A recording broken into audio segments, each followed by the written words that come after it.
Hello students, myself Dr. Kajal Rai. Welcome to Prof Triumph Academy. Today we are going to discuss a topic of argument validity. How we can check the given statements and or the given argument is valid or not. But first of all we need to understand what is the validity of an argument. Suppose two statements are given or two propositions of these are given and their conclusion is also given. Conclusion means कि आपको इस चीज़ से ये दोनों जो statements दिए हुए हैं या प्रपोजिशंस दिए हुए हैं उनसे हम लास्ट में ये ड्राइव कर सकते हैं कंक्लूजन या नहीं कर सकते हैं, ये हमें वेरीफाई करना पड़ता है. वेरीफाई हम कैसे करते हैं? प्रपोजिशनल लॉजिक है ये, हम इसको वेरीफाई करते हैं by using the truth table. We have to construct the truth table for this. तो ट्रुथ टेबल हम कैसे कंस्ट्रक्ट करते हैं, देखिए हम पहले इसमें इंसर्ट कर लेते हैं टेबल और देख लेते हैं उनके जो भी हमें चाहिए होंगे एलिमेंट्स हम बना लेंगे. ठीक है ना, तो आई थिंक क्लियर है ये. अब हम इसमें आगे करते हैं कि हमें जो भी स्टेटमेंट्स चाहिए होंगे उनके बेसिस पे हम अपनी ट्रुथ टेबल को और इंक्रीज़ कर लेंगे. पहले तो हमें चाहिए P, सेकेंड हमारा है Q, सेकेंड Q है, उसके बाद R है, Q एंड देन R. ठीक है, राइट. अब हमें और क्या चाहिए, एक तो चाहिए नॉट आर, तो नॉट आर लगाएंगे हम. नॉट आर के बाद हमें चाहिए भी स्मॉल ही चाहिए हमें यहाँ पे. इसी तरीके से सारे हम स्मॉल में ही ले लेते हैं क्योंकि क्वेश्चन में हमारे को स्मॉल में गिवन है तो हम स्मॉल में लेंगे. नॉट आर लिख लेंगे और नॉट किसी में नहीं चाहिए. ठीक है, सेकेंड हमारे पास क्या चीज़ है यहाँ पे, क्यू और नॉट आर का कॉम्बिनेशन चाहिए. ठीक है ना, तो Q और नॉट आर का कॉम्बिनेशन ले लेते हैं हम, Q और नॉट आर. फिर हमें और क्या चाहिए, P एंड R का कॉम्बिनेशन भी चाहिए, तो P and R and okay यहाँ पे चाहिए, सॉरी, P एंड R का कॉम्बिनेशन चाहिए. लास्ट में तो P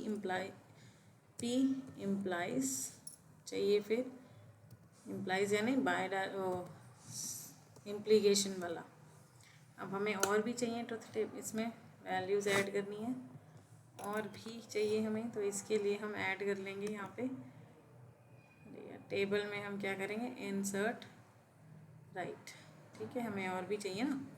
सेकंड क्या चाहिए, क्यू इम्प्लाइज पी एंड, पहले हम लिख लेते ना कौन कौन से चाहिए ताकि बाद में हमें और इंक्रीज़ करनी हो टेबल तो वो ज़रूरत ना पड़े, हम यहीं पे अभी करते हैं. ठीक है ना, ये हो गया. इसके बाद हमें इंक्रीज़ करना है इस टेबल को, तो टेबल में इंसर्ट कर दो फिर से राइट में. राइट में क्या है, अब P इम्प्लाइज R भी चाहिए हमें, तो ये भी हो जाएगा, बस इससे हो जाएगा I guess. P Q R तीन है अब हमारे पास, तो ऑब्वियसली हमें 8 कॉम्बिनेशन बनाने पड़ेंगे. राइट, इंसर्ट बिलो कर देते हैं, और भी करने हैं हमें. 4 बनाए थे ना हमने, 8 कर लेते हैं इसको. इंसर्ट बिलो हो गया, 1 2 3 4 5 6 7 हो गया. एक और करना पड़ेगा, इंसर्ट बिलो, राइट. चलो ये तो हो गए हमारे कि क्या क्या चाहिए. अब P में ट्रू या फॉल्स हो सकता है. ठीक है, पहले हम 4 ट्रू वैल्यूज़ ले लेते हैं, फिर 4 फॉल्स वैल्यूज़ ले लेते हैं. प्रपोजिशनल लॉजिक है तो ट्रू और फॉल्स ही लिखेंगे. बूलियन अलजेब्रा होता तो 0 और 1 लिखते हैं. इसी तरह की Q की 2 ट्रू 2 फॉल्स ले लेते हैं. कॉम्बिनेशन से तो बनाने हैं ना, हमें ये पता है कि 3 वेरिएबल्स हैं तो 2 टू द पावर 3 यानी कि 8 कॉम्बिनेशंस बनेंगे टोटल. है ना, कौन से आपके बन रहे हैं ये आप देख लीजिए. ये फॉल्स आ गया, फिर ये ट्रू आ गया, फिर फॉल्स आ गया, फिर ट्रू, फिर फॉल्स. ठीक है, अब नॉट आर है तो आर का उल्टा आ जाएगा, पहले फॉल्स आ जाएगा फिर ट्रू. जहाँ ट्रू है वहाँ फॉल्स हो जाएगा आर में, जहाँ पे ट्रू होगा वो फॉल्स, जो फॉल्स होगा वो ट्रू. यही होता है नॉट आर, यानी कि कॉम्प्लीमेंट है. अब निकालना है Q और नॉट आर. अब आप देखो Q और नॉट आर और है तो अगर एक भी ट्रू है तो ट्रू आएगा, अदरवाइज फॉल्स आ जाएगा. तो ये ट्रू हो गया. नीचे एक दोनों ही ट्रू हैं तो ट्रू आ जाएगा. यहाँ पे दोनों फॉल्स हैं, देखो Q भी फॉल्स है और नॉट आर भी फॉल्स है, तो यहाँ पे हमारे पास क्या आ जाएगा, फॉल्स आ जाएगा. ठीक है ना, इसी तरीके से हम आगे चलते हैं. जहाँ जहाँ पे ट्रू आ रहा है, अगर एक में भी तो ट्रू आएगा और दोनों में अगर फॉल्स है तो ही फॉल्स आएगा। अब करना है पी एंड आर। अब एंड है यानी कि दोनों का ट्रू होना ज़रूरी है, यहाँ पे भी ट्रू है, यहाँ पे भी ट्रू है, ठीक है, फिर तो ट्रू आ सकता है, कोई दिक्कत नहीं है। उसके बाद यहाँ फॉल्स आएगा क्योंकि आर में फॉल्स है, यहाँ दोनों ट्रू हैं, यहाँ पे भी आर फॉल्स है। अब यहाँ पे तो दो दो देखने की ज़रूरत नहीं है, पी में फॉल्स ही हैं तो फॉल्स ही आएंगे। अब P इम्प्लाइज Q और नॉट आर। पहले तो P को देखेंगे, ठीक है ना, यानी कि P वाला, और फिर Q और नॉट आर वाला। इम्प्लीकेशन में क्या होता है हमारे पास, जब इस तरह से बनती है कोई टेबल P और Q की, अगर सपोज, ठीक है ना, इम्प्लाइज वाले में हमें क्या पता है, हमें ये पता है कि जब भी हमारा P ट्रू है और Q भी ट्रू है तो ट्रू रहेगा, P ट्रू है और Q फॉल्स है तब फॉल्स होगा, क्योंकि वो इफ़ देन एल्स वाली कंडीशन बन जाती है। अगर P ट्रू है तो Q को ट्रू होना ही चाहिए, और अगर यहाँ फॉल्स आ रहा है तो हम फॉल्स लिख देते हैं। बाकी दोनों में अगर फॉल्स है P तो हम Q को देखते ही नहीं है, डायरेक्ट ट्रू लिख देते हैं बस, कि P जब वैलिड ही नहीं है, P मैटर ही नहीं कर रहा, तो Q पे क्या करें, डोंट केयर वाली जो कंडीशंस होती है ना, उस टाइप से आ जाता है। ठीक है, तो हम यहाँ पहले तो P का देखेंगे, जहाँ जहाँ फॉल्स है वहाँ तो डायरेक्टली ट्रू हम लिख सकते हैं, राइट।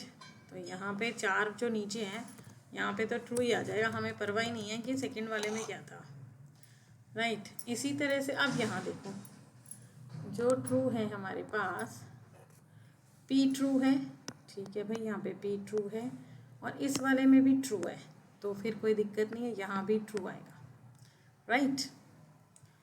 P यहाँ ट्रू है और ये भी ट्रू है, ठीक है, यहाँ भी ट्रू आ जाएगा, राइट।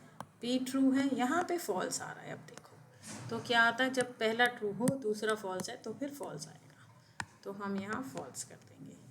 अब यहाँ पे ट्रू है, ये भी ट्रू है, ठीक है, ट्रू लिख देंगे तो ये आ गया। इसी तरीके से Q implies P and R वाला करेंगे, यानी कि Q को देखेंगे और P एंड R देखेंगे। यहाँ पे ये ट्रू है, ये भी ट्रू है, तो ये भी ट्रू हो जाएगा, ये ट्रू है, ठीक है, और ये वाला फॉल्स है तो यहाँ पर फॉल्स आ जाएगा। अब जो Q में फॉल्स है यहाँ पे जैसे और यहाँ पे, तो यहाँ तो ट्रू ट्रू लिखी दो पहले ही, दूसरा देखने की ज़रूरत ही नहीं है, बचे ये दोनों। यहाँ पे ट्रू है और P एंड R में फॉल्स है तो ये फॉल्स हो जाएगा। इसी तरीके से यहाँ ट्रू है, यहाँ फॉल्स है तो ये भी फॉल्स हो जाएगा। अब आता है P इम्प्लाइज R। P और R में हम वैल्यूज़ देखेंगे कौन सी ट्रू हैं कौन सी फॉल्स हैं। P की ये ट्रू है और R भी ट्रू है, ठीक है। नीचे की तो P में ना चारों फॉल्स हैं, तो यहाँ पे तो चारों में ट्रू लिख दो पहले ही। अब ये ट्रू है और R फॉल्स है तो ये फॉल्स हो जाएगा, ये ट्रू है, R भी ट्रू है, ये भी ट्रू हो जाएगा, ये ट्रू है, ये फॉल्स है तो ये फॉल्स हो जाएगा।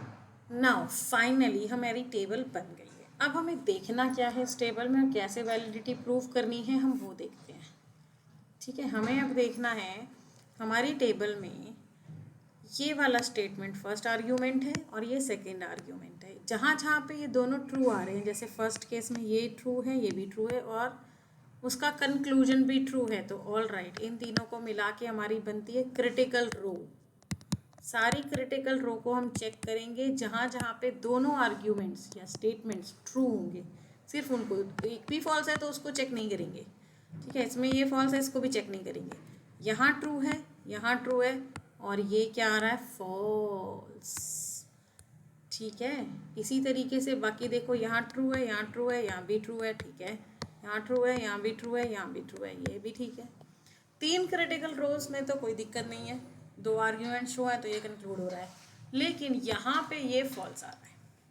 दैट मीन्स जो आर्ग्यूमेंट आपको गिवन है, कंक्लूजन गिवन है, वो इनवैलिड आर्ग्यूमेंट है, वैलिड नहीं है, क्योंकि एक जगह यहाँ पे फॉल्स आ गया, दोनों ट्रू हो रहे थे, यहाँ भी ट्रू होना चाहिए था पर फॉल्स हो रहा है, यानी कि हर कंडीशन में आप उसको ड्राइव नहीं कर सकते हैं, तो that means it is invalid argument. और ये बहुत इंपॉर्टेंट क्वेश्चन है, इस टाइप के क्वेश्चंस आते हैं फाइनल एग्जाम्स में आपके, तो be prepare for this. In prepositional logic हो सकता है आपको ये डायरेक्ट P इम्प्लाइज क्यों ना दिया हो, इफ़ एल्स करके स्टेटमेंट्स दिए हो, जैसे if it is raining today then it is cloudy,